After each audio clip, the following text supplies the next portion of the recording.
ကျမ TikTok မှာဒီနေ့မနေ့ hair designer ညီမလေးတယောက်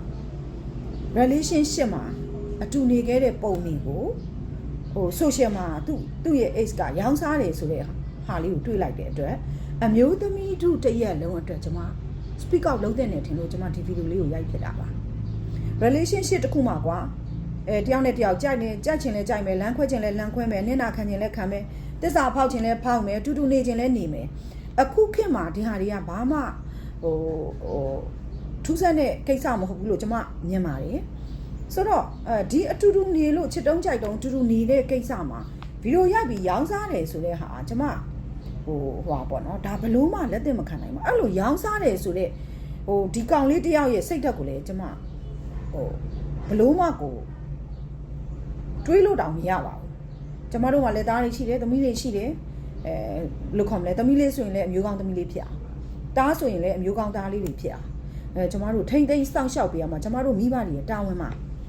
ဆိုတော့တကယ်ကျမအခုအဓိကပြောချင်တာဒီလိုအခြေအနေမျိုးနဲ့များတွေ့လာခဲ့တဲ့အမျိုးသမီးလေးတွေများရှိခဲ့လို့ရှိရင်တွန်းလှန်မှာတိုက်ထုတ်ပါမတရားတာကိုသိအောင်ပြောပြပါရင်ဆိုင်ပါအခုလိုဖြစ်ပေါ်နေတဲ့နောက်ကလူတွေကဝေဖန်မှာဆိုတာကိုမကြောက်ပါနဲ့ကျမတို့ကိုယ်တိုင်အမျိုးသမီးတစ်ရက်လုံးကိုယ်တိုင်အမျိုးကောင်းသားတွေပါမတရားမှုကိုလက်သင့်မခံတဲ့အမျိုးကောင်းသားတွေကိုယ်တိုင်နောက်ကနေပြီးတော့ရှိနေပါတယ်မကြောက်ကြပါနဲ့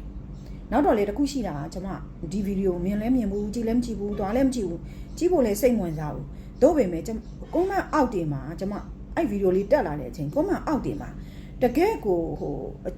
အယုတ်တအနတ္တနဲ့မရေရှက်ရဝင်ပြီးတော့ပြောနေတဲ့အကောင့်အကောင့်အစ်စ်နဲ့ယောက်ျားတွေကိုလည်းကျမတစ်ချက်ပြောချင်ပါတယ်ကျမရဲ့ဒီဗီဒီယိုအောက်မှာအဲ့လိုလာမှတ်ရင်အကုန်လုံးဘန်းပါမယ်ရှင်ကျေးဇူးတင်ပါတယ်